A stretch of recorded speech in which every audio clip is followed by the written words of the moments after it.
Yeah. Would come down into this cave and bring saltpeter off the floors and walls of the cave. They would then give that saltpeter in the manufacturing of gunpowder that they would use in the war effort.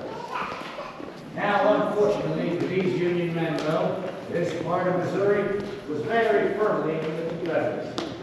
They didn't like Union forces down here making gunpowder out of their caves. So the locals wrote to General Sterling Price of the Confederate Army, and he invited the famous warfighter William Clark Quantrell. It's Quantrell and his little group of raiders that would come down into this cave and put a stop to all Union activity. Riding with Quantrell and his group of raiders would be a couple of teenage boys by the names of Frank and Jesse James. Now it's believed that this is the first time that they would get to know about this cave. They'd get a little bit of an opportunity to explore the cave a little bit after their operation here. They ended up getting to know it a bit better than some of the locals did at the time, and would end up coming back into this cave during their time as outlaws. A little bit more on that a little later. But next I want to talk about our little contraption right here. Now one of the events that we held back in the year 1956 was a high school science fair. This here is one of the projects that was being worked on at that time. What this is a version of Colt's free swing pendulums. And what these do is they measure the Earth's rotation on its axis over a 24-hour period. They get started swinging side to side the way you see right here. Then over the course of 24 hours, the pendulums will be turned by the force of the Earth's rotation, very slowly.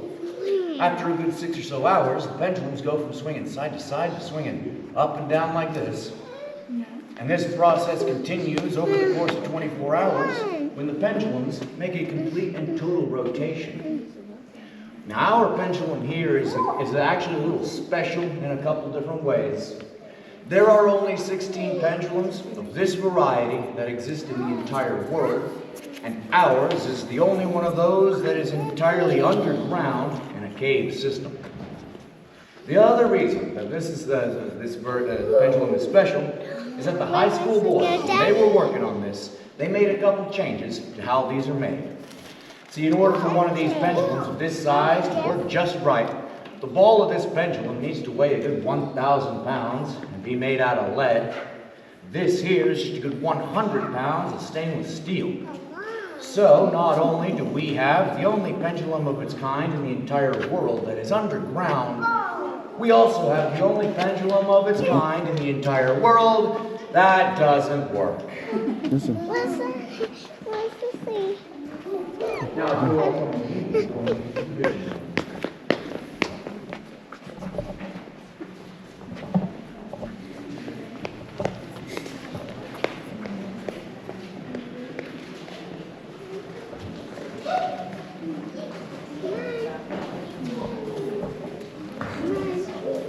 Oh, is that cool? It's so cool. Wow, so cool. I wish I could have. There's so many caves. Oh, we are done on the cave. No, this is all one cave. That's not one big cave. Big cave.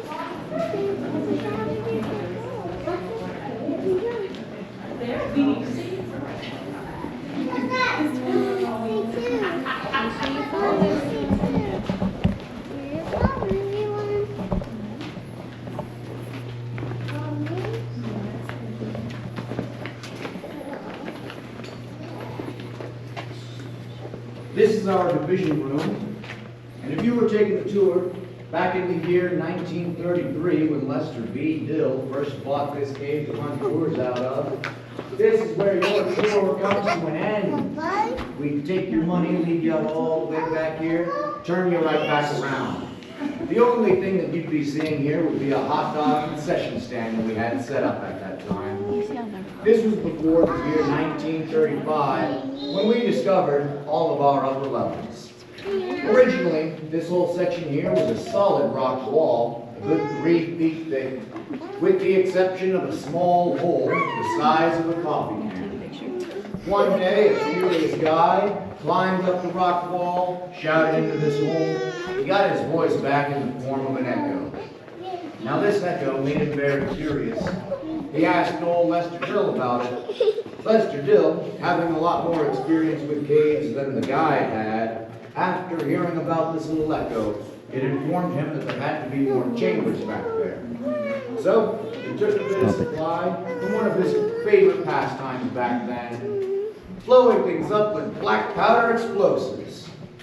He crammed a whole bunch of various combustibles and TNT and all that into a little hole. He lit the fuse and took off running for his life. The resulting explosion led to the discovery of all of our upper levels, from floors 3 all the way up to floor 7. Now that'll be the second part of our tour. First part of our tour will be down in the lower levels. Originally, this little section here went down to where the handrail is today.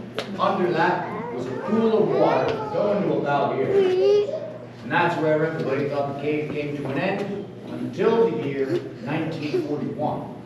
Missouri suffered a very terrible drought, bringing the water level of this pool down a couple inches, barely low enough for a pocket of air on the other side to make its way along the surface of the water, creating ripples. Now these ripples made everybody very curious. Lester Dill, being the very brave and adventurous man that he was, sent a couple of teenage guys down into the water to check things out for him. Now they would swim a good 20 to 30 feet before finding themselves right back out on dry land.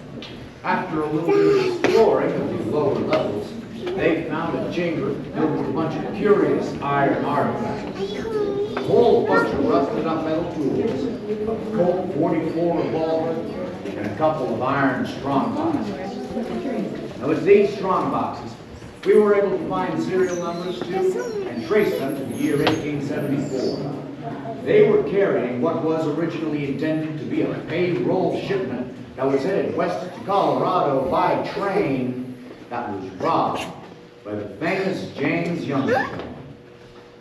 What we gather is after they committed their little train robbery, they came down into this cave running from the posse of lawmen that had formed after them. They parked their horses right into this little alcove right here, left them behind, dove down into the water. It's there that they were able to make their escape move on. They decided to camp outside the mouth of the cave, hoping to starve them out, totally unaware that there was a whole other section of the cave that the James Younger gang were able to make their escape from. A little bit more on that a little later. I'm not going to hit these lights because we just got some people going in that direction. We'll be heading on down this way. Right on.